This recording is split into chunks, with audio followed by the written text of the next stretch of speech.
할렐루야. 예수께서 주시는 교훈 중에 염려에 관한 말씀입니다. 우리가 세상을 살면서 염려하는 일들이 여러 가지가 있죠. 그 여러 가지 중에 으뜸의 염려라면 당연히 재물에 대한 염려일 것이고요. 또 오늘 여기 말씀하신 것처럼 무엇을 먹을까 마실까 입을까 이러한 것들의 염려가 많습니다. 즉 의식주에 대한 염려들이 많게 됐죠. 그런데 예수님의 교훈은 그러한 염려를 하지 말라는 거예요. 특별히 재물에 대해서는 너희의 재물을 보물을 하늘에 쌓아둬라 라고 말씀을 해요. 그러면서 앞에 보면 19절, 20절, 20절까지 보면 세상에다 보물을 쌓아두면 세상에서는 좀이나 등록이나 해하게 되고 결국 보존되지 않는다는 거예요. 근데 보물을 하늘에 쌓아두면 거기는 좀도 먹지 않고 동록이 해하지도 않고 도둑이 들지도 않고 라는 말씀을 하시죠. 그렇다고 해서 하늘나라에 여러분들이 보물을 쌓아두면 하나님이 도둑 맞지 않고 썩지 않도록 잘 지켜주시겠다라는 의미의 말씀이 아니라는 겁니다. 우리는 이 보물에 대한 가치를 왜 보물의 가치를 두느냐 하면 세상에서 우리가 세상을 살아가는데 필요한 것이기 때문에 그래서 이 보물을 세상에 쌓으려고 자꾸 애쓰는 거거든요. 근데 하나님은 그러지 말라는 거예요. 그러시면서 21절에 하신 말씀이 뭐냐면 보물이 있는 그곳에 네 마음도 있다고 말씀을 하세요. 이 말씀을 비추어 볼 때 예수께서 너희 보물을 하늘에 쌓아두라고 하시는 말씀은 보물의 개념이 아니라 우리의 마음이 하나님 나라를 향하여 있기를 말씀하고 계신다는 것이죠. 그러니까 여러분들의 마음이 하나님의 나라를 향하여 있으라는 거예요.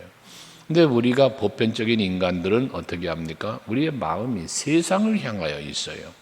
그래서 뒤에 말씀하시는 것처럼 무엇을 먹을지 마실지 입을지 이 세상 사는 내 육신을 위한 그러한 것들이잖아요. 거기에 빠져 있단 말이에요. 그러다 보니 세상 염려 때문에 뭐합니까? 하나님의 나라를 잃어버리는 거예요. 그걸 누리질 못하게 된다는 거예요. 누림에 대한 말씀을 여러분에게 늘 드리지만 누림은 어디에 있다? 누림은 감사에 있다. 내 마음이 감사합니다. 감사합니다 하면 그 자체가 이미 누림이 되어버리는 거예요. 근데 이 감사를 잃어버리면 누림을 잃어버리는 거예요. 그러니까 이 누림이 없으니까 어떻게 되죠? 염려가 찾아오고 염려가 찾아오니까 기쁨과 즐거움이 사라지고 행복을 잃어버리는 거예요. 그래서 여러분들의 마음이 하나님 나라에 있게 해라. 그게 보물이 있는 곳에 네 마음이 있다 하니까 보물을 하늘에 쌓아두라는 이야기는 결과적인 것은 내 마음이 하나님의 나라에 이를 향하도록 살라 그 말이란 말이에요. 그러면서 몸의 등불이라고 하는 말씀을 하는데 눈은 몸의 등불이다. 어떤 분은 그랬죠. 눈은 마음의 창이다 라고도 말을 했어요. 사람의 눈이 무엇을 보느냐에 따라서 그 눈이 우리의 마음을 많은 부분 주관합니다. 여러분 그렇잖아요. 내가 무엇을 보는가에 따라서 그 보는 것 때문에 내 마음이 기쁘기도 하고 때로는 흔들리기도 하고 죄를 범하기도 하는 거예요. 선악과를 먹은 하와가 그 선악과를 마귀의 유혹을 받고 바라보니까 어떻게 됐어요? 보암직도 하고 먹음직도 하고 이게 다 욕심의 마음이에요. 지혜롭게 할 만큼 탐스럽기도 한지라 그래요. 우리가 여러분의 눈을 이 등불이라고 그러는 이 몸의 등불이라는 것은 내 몸을 지키는 거예요. 이 등불은 어둠에 뒤에 그래서 그런 23절에 그러죠. 눈이 밝으면 온몸이 밝을 것이래요. 그러면서 눈이 나쁘면 온몸이 어두워진다는 거예요. 그러므로 내게 있는 빛이 어두우면 그 어둠이 얼마나 더하겠느냐.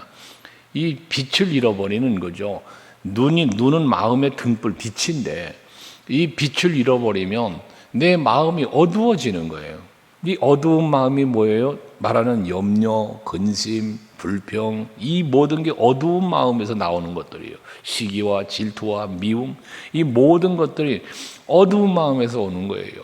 그렇다면 내 마음의 이 등불이, 결국 내 몸의 등불이 눈이라고 할 때 어떠한 눈으로 세상을 보며, 어떠한 눈으로 여러분 사람을 보며, 어떠한 눈으로 교회를 바라보는가, 이게 여러분 참으로 중요하다는 거예요. 결국 눈은 몸의 등불이라고 했지만 그 몸의 등불되는 이 눈이 뭐 한다는 거예요? 내 마음을 지배한다는 거예요.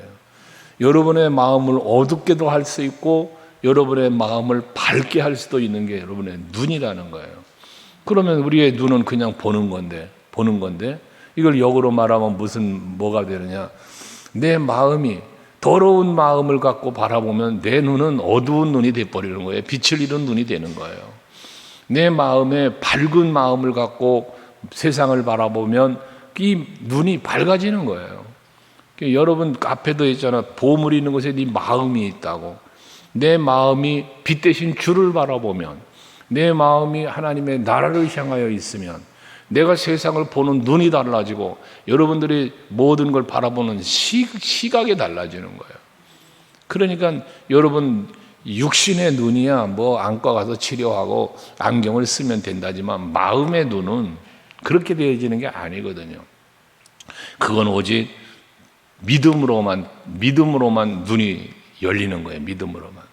여러분의 눈을 믿음의 눈으로 주를 바라보니 라는 찬송가처럼 이 또한 지나가리라, 염려가 사라진다는 그런 내용의 찬양이지 않습니까? 여러분 마음의 눈을 열어야 돼요. 근데 그 마음의 눈이 무슨 눈? 믿음의 눈이어야 한다는 것이죠. 그러면서 한 사람이 두 주인을 섬기지 못할 것이니 갑자기 빛과 어둠의 마음과 눈을 이야기하면서 두 주인 이야기를 해요. 결국 이게 뭐예요? 내 마음에 두 주인이 있다는 거죠. 이게 안 된다는 거예요. 불가능하다는 거예요. 여러분 예수 믿으시지요? 우리 마음 안에 예수가 계시는 거잖아요. 믿는다는 것은 내 안에 예수가 계신 거예요. 그러면 빛 대신 예수가 들어오면 내 마음의 어둠은 떠나가야 되잖아요. 그런데 여기에 두 주인을 섬긴다? 이 얘기는 뭐냐면 빛도 있는데 어둠도 있다는 거예요. 이게 불가능하다는 얘기예요. 이게 가능한 일이 아니라는 거예요.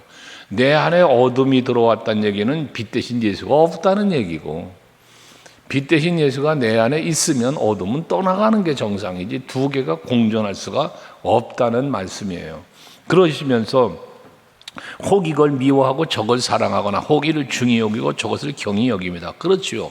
뭔가 하나를 미워하면 뭔가 다른 거를 사랑하게 되는 거고, 사랑하는 거예요. 그러니까 하나님보다 뭔가 다른 걸 사랑하니까 하나님을 사랑하지 않는 거거든요. 이런 것들이죠. 뭔가 더 소중히 여기는 게 있으면 다른 것은 소홀히 여길 수밖에 없는 거예요. 이게 인간의 마음이라 말이에요. 그러면서 너희가 하나님과 재물을 겸하여 섬기지 못한다고 말씀을 해요. 하나님과 재물을 비교했어요.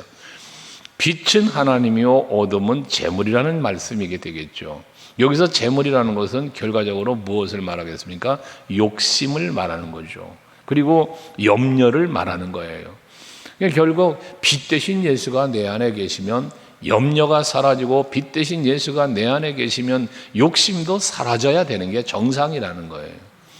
근데 이게 두 마음이 공존할 수 없어. 두 개를 다 섬길 수가 없다. 이 섬김으로 표현을 했는데, 이 섬김이라는 것은 결과적으로 앞에 말한 것처럼 사랑하는 것, 중히 여기는 것을 말하는 거니까요. 내가 하나님보다 더 사랑하는 것이 없어야 된다는 거예요. 예수보다 더 좋은 것이 없어야 된다는 거예요. 그래야 내 마음을 지키고 내 마음이 온전히 주께로 향하게 되어짐을 말씀하는 거 아닙니까? 그런데 왜 이렇게 그러면 우리가 온전히 하나님을 믿고 온전히 하나님을 의지하지 못하는가? 이 재물 때문인, 이거 세상 때문인데 그것 때문에 찾아오는 게 25절에 그러므로 내가 너희에게 이르노니 목숨을 위하여 먹을 것 무엇을 먹을까 무엇을 마실까 또 몸을 위하여 무엇을 입을까 염려하지 말라는 거예요. 그러면서 갖다 붙인 말이 뭡니까? 몸이 음식보다 중하지 아니하며 몸이 의복보다 중요하지 않냐 그 말이에요. 내 목숨이 음식보다 목숨이 중요하고 내 몸이 의복보다 중요하지 않냐. 그러니까 결과적으로 뭘 말씀하시냐면 무엇이 더 중요한 것이냐는 거예요. 그러니까 여기서 왜 목숨과 몸을 이야기하느냐면 내 목숨, 내 생명, 내 몸, 이거는 하나님의 주권 속에 나는 보호받는 거예요. 내 생명 하나님의 주권 속에 있어요. 내 몸 여기서 건강인데 건강 하나님의 주권 속에 있는 거예요. 그런데 왜 염려하느냐는 것이거든요. 염려하지 말라는 거예요. 그러면서 생사화복은 다 하나님이 주관하시는 건데 왜 염려하느냐는 것이거든요. 그러므로 그 뒤에 비유가 이제 공중의 새를 보라, 들에 핀 백합화를 한번 생각해 보아라 라면서 새와 백합화를 비유하며 말씀을 하시는 거 아닙니까? 그 말씀을 주시면서 무슨 말씀을 하냐면 26절에 공중의 새를 봐라. 공중의 새가 심지도 않고 또 거두지도 않고 창고에 쌓아 모아두지도 않지 않냐는 거예요. 그런데 너희 하늘 아버지께서 기르신다 라는 거예요. 어제도 교회 앞에 뭐 빵쭈가리를 갖다 던져놨더니 비둘기 떼 참새 떼가 떼거리로 몰려와가지고 그걸 본 모습을 지켜본 일이 있어요. 여러분 물론 사람이 주었죠. 사람이 주었지만 누군가의 마음을 움직여서 갖다 주게 했겠죠. 새들 먹으라고. 그 역시도 하나님이 하시는 일이 아니겠느냐는 거예요. 자연 속에 살면서 다 먹고 살도록 하나님이 다 만드신 게 창조 섭리예요. 그것처럼 그러면서 중요한 말이 뭔 말을 하냐면 이게 새들도 다 하나님이 기르신다는 거예요. 그래서 26절 마지막에 뭐라 합니까? 너희는 이들보다 귀하지 아니하냐. 여러분 이거는 뭐 누구나 인정하잖아요. 여러분 새들보다 공중의 새들보다 여러분이 귀하다는 사실을 믿으시죠?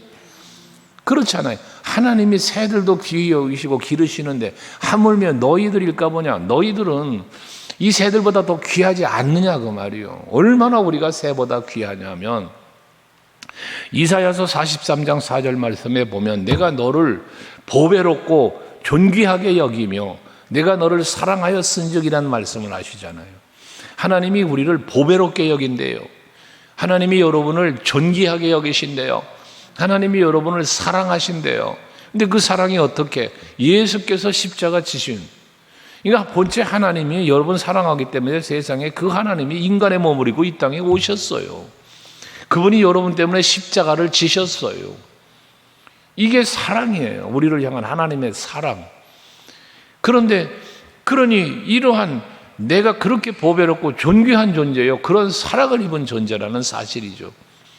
그러니 너희가 염려한다고 키를 한 자라도 더 크게 할 수 있겠느냐라는 말씀을 하는데요. 여러분 이 말의 의미 단순히 키를 크게 한다라는 게 아니라 이게 뭘 얘기하냐면 생명의 어떤 연장을 의미하기도 해요. 그래서 네가 염려한다고 네 생명의 연장을 할 수 있냐? 없다는 거죠. 내 앞에도 말한 것처럼 내 생사화복을 주관하시는 하나님이신데 내가 염려한다고 내 생명이 조금이라도 연장되냐? 안 된다는 거예요. 하나님이 하신다는 거예요. 그러니까 너희들은 새보다 귀한 존재이기 때문에 하나님이 다 가꿔주시고 다 길러주시고 지켜주실 건데 왜 염려하느냐라는 것이거든요. 그러면서 내 힘으로 아무것도 할 수 없다는 거예요. 내 힘으로. 내가 이 세상에 태어난 것부터 시작해서 여러분들이 세상에 태어난 것이 여러분들의 의지로 여러분의 힘으로 태어났습니까? 아니잖아요. 정신 차리고 뭔가 깨닫고 알고 보니 나를 낳아준 엄마라고 아빠라고 그러고 그런 거 아니에요. 여러분 엄마 뱃속에서 뿅 나오면서 아 우리 어머니 하고 태어난 분 한 사람도 없어요. 자라다 보니까 엄마라고 그러니까 엄마인 줄 알고 아버지라니까 아버지인 줄 알고 그러는 거죠. 그러니까 전적인 하나님의 은혜로 우리는 태어났고 성장했고 오늘을 살고 있는 거다는 얘기잖아요. 그러면서 백합화를 또 비유합니다. 이 백합도 수고도 아니하고 길쌈도 아니한다는 거예요. 그런데 세상에 이런 백합화가 29절에 보면 솔로몬의 모든 영광으로도 입은 것이 이 꽃 하나만 갖지 못하다. 백합화의 그 아름다운 모습이 솔로몬의 영광보다 더 백합이 더 크다는 거예요. 이건 결국 무엇을 말하느냐? 솔로몬의 영광보다 이 백합을 지키시는 하나님의 은혜가 하나님의 솜씨가 섭리가 더 크다라는 얘기예요. 세상의 왕의 권세, 세상의 부귀와 영화보다도 하나님의 섭리, 하나님의 은총이 더 크고 더 귀함을 이렇게 말씀을 하시는 거거든요.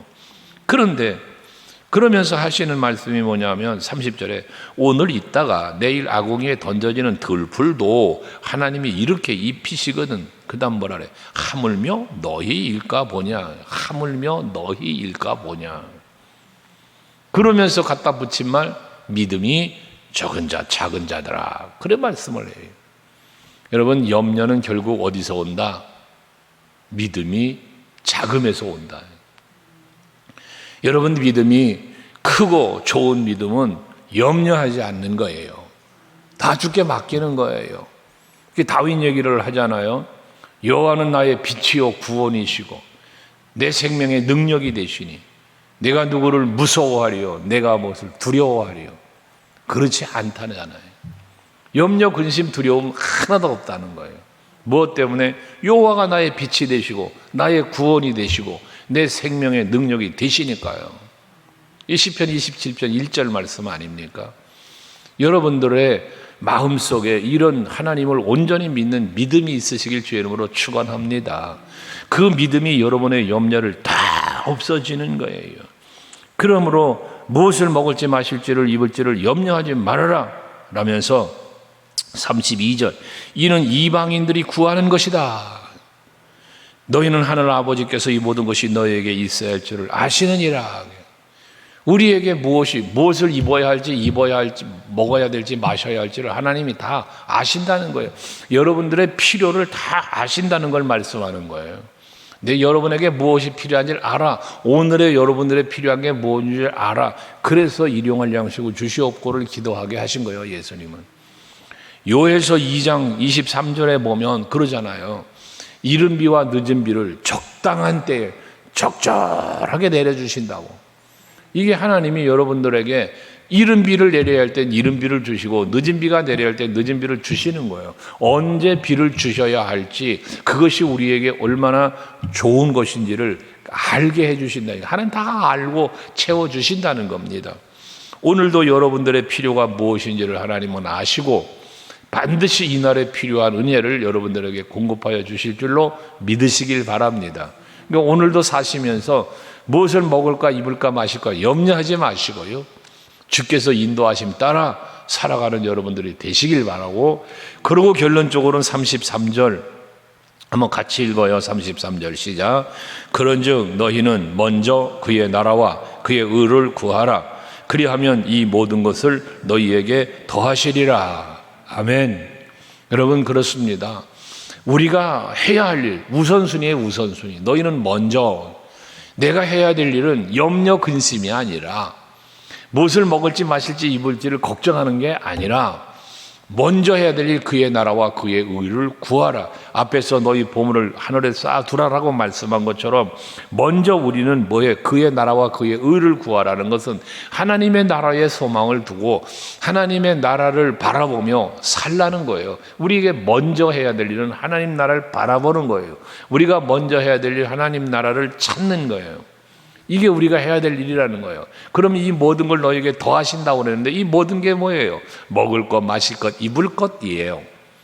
공중에 새를 기르시는 것처럼, 들에 핀 백합을 기르시는 것처럼 여러분들의 모든 필요를 다 채워주신다는 거예요. 그러니까 우리가 할 일은 뭐라?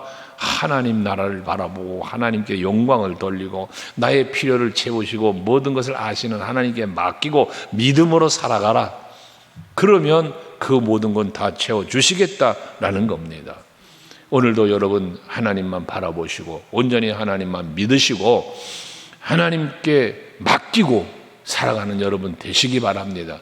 그리할 때 여러분들이 삶의 현장에 어디를 가든지 무엇을 하든지 범사가 잘 되어지도록 모든 것을 다 도우시고 섭리해 주실 줄로 믿습니다. 기도하시겠습니다.